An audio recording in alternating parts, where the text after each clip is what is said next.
Kalau dia misalnya kondisinya seperti itu boleh saja, hanya saja makruh tadi kan disebutkan. Tapi boleh karena Nabi SAW waktu beliau sakit, beliau mengimami para sahabatnya dalam keadaan duduk. Hanya saja para ulama berbeda pendapat, apakah makmum harus ikut duduk ataukah karena kan imam harus diikutin, ataukah mereka bisa berdiri, ya. Tapi pendapat yang kuat adalah yang makmum tetap berdiri saja, ya. Tapi ini makmum, mereka masih ada yang mampu maka bisa yang berdiri, ya. Dan juga yang perlu diingatkan adalah jangan bisa jadi orang ini pakai kursi misalnya, tapi dia masih bisa berdiri. Hanya saja ketika ruku dia tidak kuat, Pak, atau sujud nggak kuat, tapi dia mampu bisa berdiri. Kalau sholat fardu dia wajib harus berdiri terlebih dahulu, ya. Mohon maaf, seperti misalnya begini, saya tidak bahas seperti ini. Kalau dia masih kuat untuk berdiri, ulama sepakat dia harus berdiri terlebih dahulu. Kenapa? Karena dia rukun. Berdiri ini rukun dalam sholat fardu. Kalau dia nggak kuat rukunya, baru dia duduk. Kalau dia nggak kuat sujudnya, maka dia merendahkan lebih rendah. Tapi tidak boleh kalau dia masih kuat berdiri, dia dari awal langsung duduk.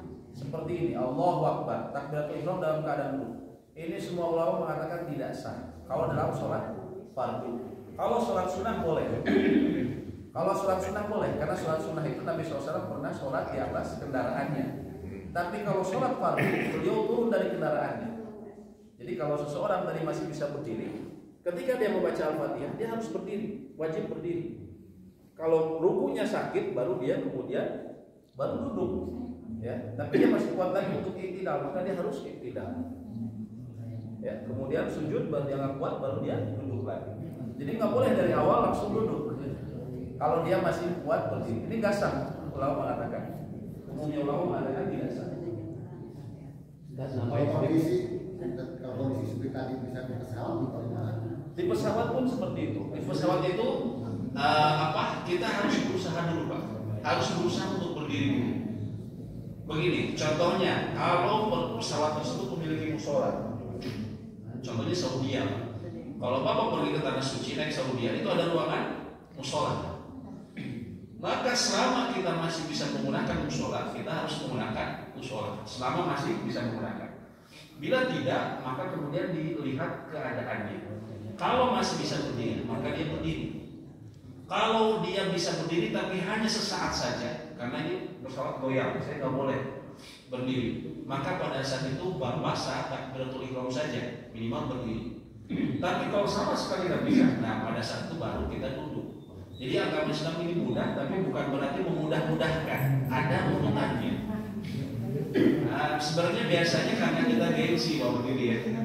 Saya pernah, alhamdulillah. Safety beltnya itu kan ada dipakai. Saya naik pesawat ke Papua. Papua ini kan arahnya kebalikannya kiblat, ya. Nah, waktu itu saya sholat subuh. Saya mencoba berdiri, ternyata bisa. Walaupun saya nggak bisa berdiri tegak, karena kan bentuk pesawat gini ya. Akhirnya saya gini, pesawat ke sana, tapi karena kiblat di sana. Jadi kalau sholat fardu, selama kita masih bisa berdiri dan selama masih bisa menghadap kiblat, kita harus berusaha terlebih dahulu. Waktu itu saya bisa berdiri, alhamdulillah. Dan sampai selesai, ternyata saya bisa. Walaupun rukunya saya nggak bisa sempurna. Ya.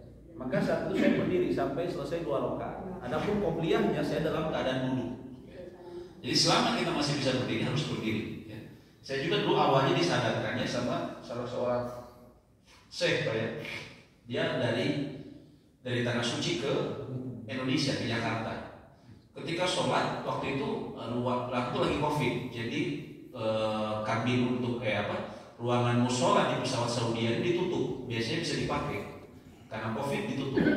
Dia sholatnya di atas kursi dan dia dalam keadaan berdiri di depan saja. Karena kita ke Jakarta kan kebalikannya, Pak, ya. Kiblat di sana.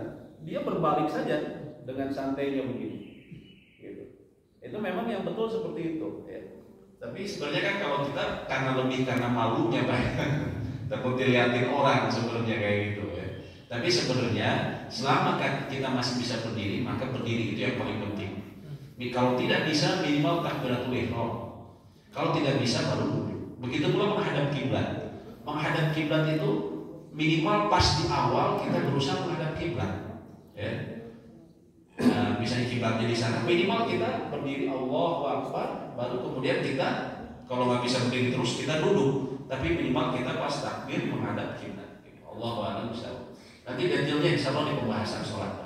Berkaitan dengan posisi berdiri pada sholat biasa, itu kadang ada yang kaki itu sengaja lebih lebar daripada tubuhnya, itu bagaimana tuh?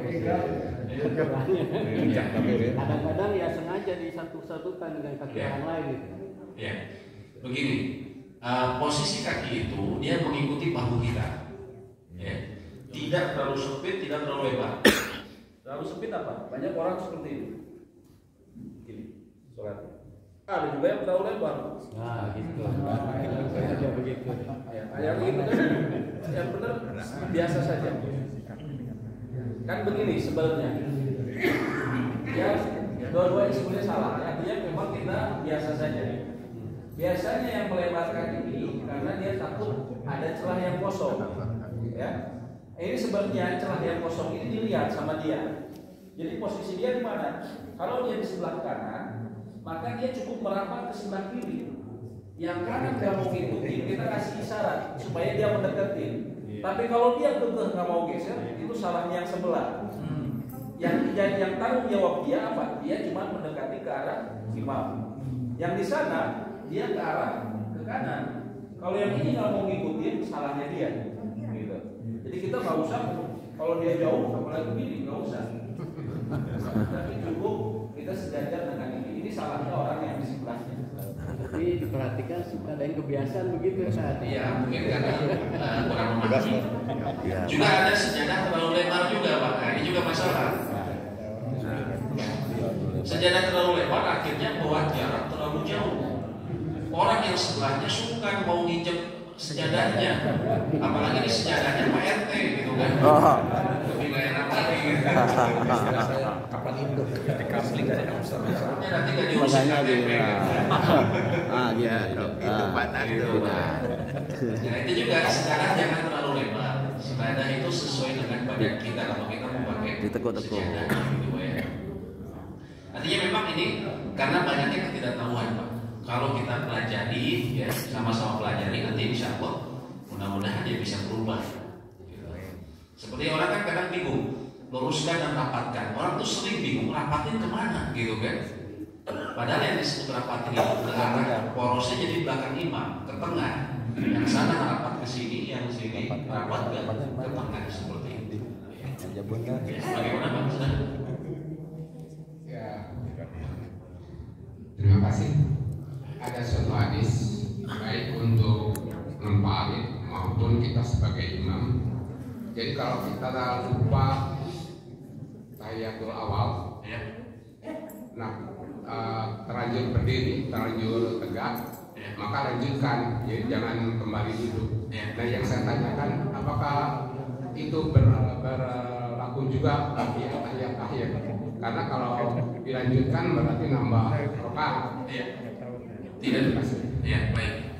Maksudnya tasyahud awal. Ya. Bagaimana bila misalnya ketika kita sholat berjamaah, imamnya lupa, itu tuh harusnya rakaat kedua, dia harusnya duduk tasyahud awal. Ini malah bangkit. Ya. Bila seperti itu bagaimana? Para ulama memperinci dan ini pernah terjadi pada Nabi SAW. Kalau misalnya dia masih dekat, dia di rakaat kedua.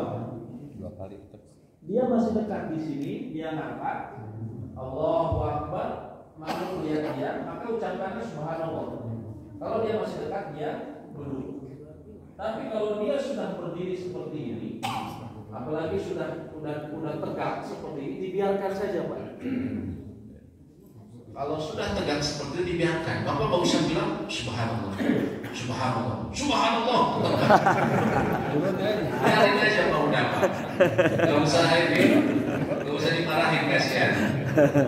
Biarin aja sampai berdiri tegak. Karena Nabi SAW pernah seperti itu. Tapi nanti sujud sahwi.